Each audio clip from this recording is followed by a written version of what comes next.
Well, that was fun, and now we got 10 weeks to go, and 16 drivers to whittle down to 1. So let's get into it. Here are your 16 NASCAR Cup Series playoff drivers. Let's go in order of how they qualified into the playoffs, starting with William Byron, who locked himself in with a win in the Daytona 500. See, Byron to me is a Jekyll and Hyde kind of driver this year. Started out red hot, 3 wins, 7 top 10s in the first 10 or so races. He cooled off in the middle of the summer, now with not even having 2 top 10s in a row or more in the last 16 races. But to be fair, and you got to remember this, William Byron has always kind of been this way. Even in 2023, that breakout season, he still had some cold streaks during the regular season.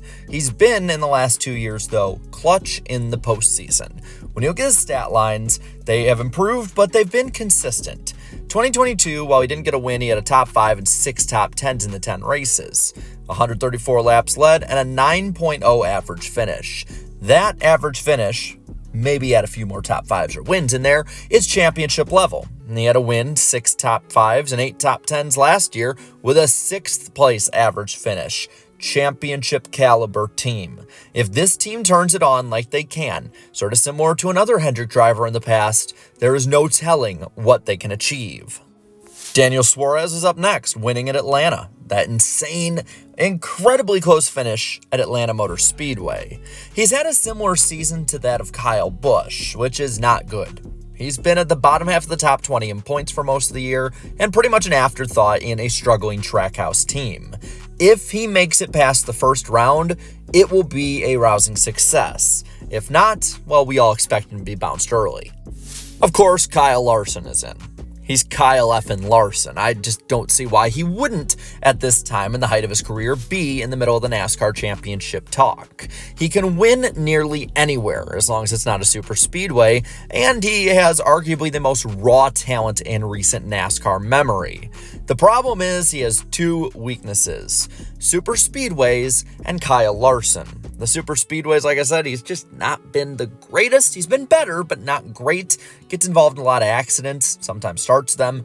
And then himself. He is the definition of checkers or wreckers. He could be a first-round exit, being caught up maybe in a wreck in Atlanta, and then trying to push it too hard, say, at Watkins Glen and Bristol. He could also be the champion at year's end. The craziness of Kyle Larson is that he could literally achieve anything, the greatest disappointment or the greatest hype-up ever. And that's one of the most fun aspects of this playoff.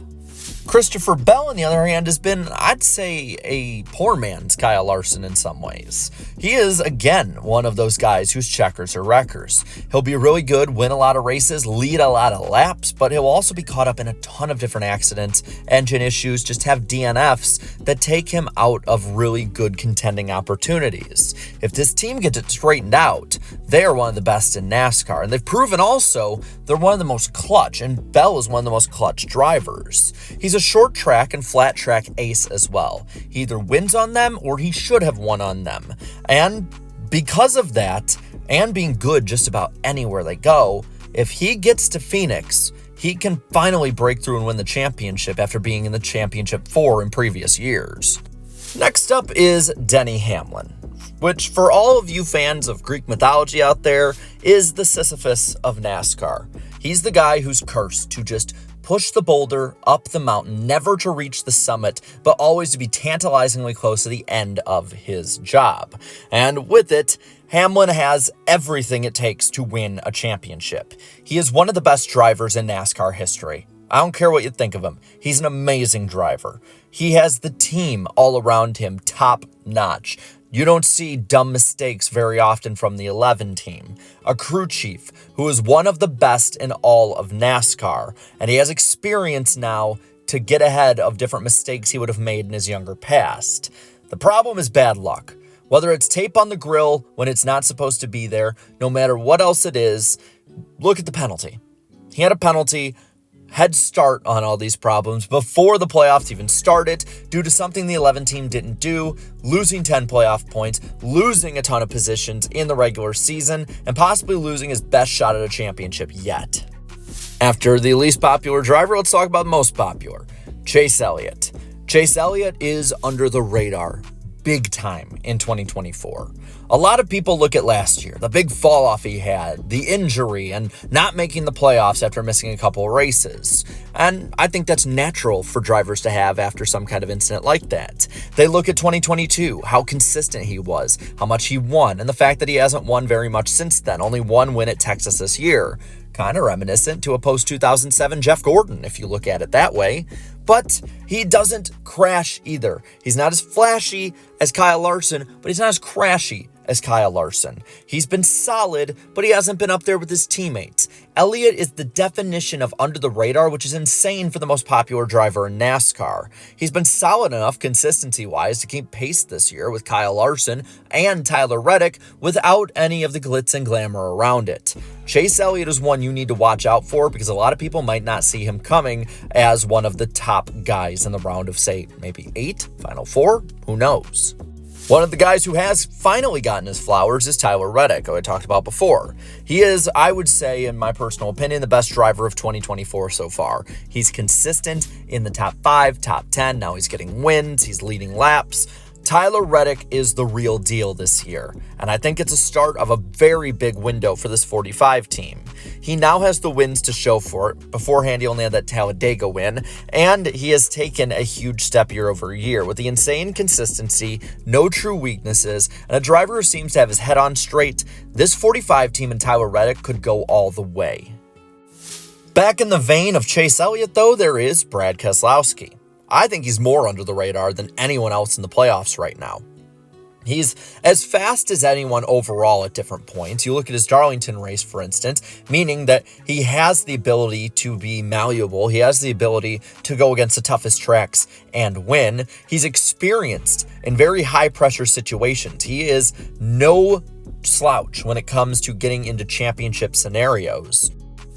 Looking at his old team, the 2 team of Austin Cindric, well, they were in the right place at the right time at Gateway. They performed, they deserved the win, but let's not pretend that they didn't need some divine intervention and lack of fuel in other cars to help win. Anything past the round of 16 is a success this year. Let's just go down the Penske ladder with Ryan Blaney now. Blaney is the defending champion of 2023. He is the one who wants to be the first to go back-to-back since the elimination-style playoffs began. He has had a better regular season than 2023. He is another very solid, short-track, flat-track kind of driver, and once again, he's being overlooked. To be fair, I think he deserves it a little more than, say, a Brad Keselowski or a Tyler Reddick for a while or a Chase Elliott. But Ryan Blaney is somebody, again, who could get hot at the right time. The playoffs set up very well for him when it comes to tracks in each round. The toughest will be the round of 16, but I do think this driver and team are good enough to get past and exercise demons of the past. So Ryan Blaney is somebody you need to keep an eye out for, and he might be a good one to bet on to go back-to-back. His teammate Joey Logano, on the other hand, is underwhelming. Yeah, I get it. He got a victory in Nashville after 5 overtimes, but that doesn't really impress me. He was nowhere near the front during that race, and in all honesty, probably didn't deserve to win it. Something just feels off with the 22 team. Now, they're another one, though, team and driver alike, who could pop off like Ryan Blaney did last year, but this team just seems to be its most uncompetitive since, say, 2017, or driver-wise with Logano since 2012. Now there's Alex Bowman also in with his win in Chicago. This is a pop-up guy in every way. His 2021 season, a pop-up season with 4 wins and an outlier. But he's an outlier kind of guy. He's quietly consistent. At one point, he was as consistent as Tyler Reddick. And he's in a hyper-competitive Hendrick Motorsports, where he's going to be overlooked by his star-studded cast of characters around him. Don't overlook him. This is the theme of the playoffs. Don't overlook these guys, including the driver of the 48 car. Harrison Burton was the last man to win before tonight's race in Darlington. He got a feel-good win at Daytona. The worst chartered team, though, in NASCAR is the 21 team, and he is a guaranteed round of 16 exit. The sentimental pick for this year's playoffs is Martin Truex Jr. This is his retirement year, and since announcing retirement, this team has been ice cold. He's been terribly inconsistent in just about every way. The team seems off, the driver seems off, and it's almost like they're going through the motions in a lot of ways. Truex and this team have the ability to compete with the best and the best in NASCAR. They're just underachievers in a lot of ways. Now, Ty Gibbs is in his sophomore jump season. He has the speed, but just can't close the deal yet. And that's difficult for a young driver. It's not very often anymore you see rookies go up and just outright dominate and win races like they used to in the greatest rookie era in the 2000s. Bristol will be circled on the calendar. I think he can really dominate and win this race. It's been one of his best and fastest tracks, but he's also a guy who has, I think, a wide window here because we don't know really what to expect. He could be in the round of 16 and exit out there, or he can make it to the round of 8 and anything can happen from there. I still think Gibbs and the 54 team alike are about a year or maybe on the large end 2 away. And then there's Chase Briscoe, who got the walk-off win from Darlington in the Southern 500. Listen, I think it's a really nice story. I think that him winning in the 14 car, possibly being the last win for Stewart-Haas Racing and growing up a Tony Stewart fan, and winning at Darlington after the connection that track has to his personal life, amazing story. Take that away though, this team has been nothing but mediocre this year. I don't see them really competing in any reasonable way in the playoffs, and if they make the round of 12, that will be a success. If they make it any further, that will be an absolute miracle. But it's a great story, and you know what? If any of these underdog guys that probably people would say don't deserve to be in could make it farther, Briscoe is probably the most likely. So those are all the drivers who are in. Who is my Final Four and championship pick? Well, I'm going to kind of go chalk on a little bit of it, and I'm also going to go a little outside the box on some of it. So Tyler Reddick and Kyle Larson for sure for me. I think these guys are good enough and set up with the tracks in the round of 8 that they should be able to easily qualify for the Final Four. I think that Christopher Bell is another one. He's been inconsistent, but he is a clutch driver. He's good in the playoffs, and a lot of these rounds end very well for him track-wise. And then I'm going to go William Byron. He's been off, but this team turns it on in the playoffs, and I think they can do it for a third year in a row. And with the wins he's accrued and playoff points he has, it might just be enough to get him to the Final Four. My championship pick in this, because it's at Phoenix, Christopher Bell. I don't think there will be a Ford in the Final Four. I think it'll be 2 Toyotas and 2 Chevys. Because of that, Bell will probably go not unopposed, but I think will go as the clear favorite into this race. And there you have it. All 16 NASCAR playoff drivers. So who are your Final Four picks and championship picks? Let me know down in the comments below. And while you're at it, leave a like on this video, share this video, and subscribe to this channel for more great and fun NASCAR content. Thank you so much to all my channel members for your continued support. And until next time, have a good one.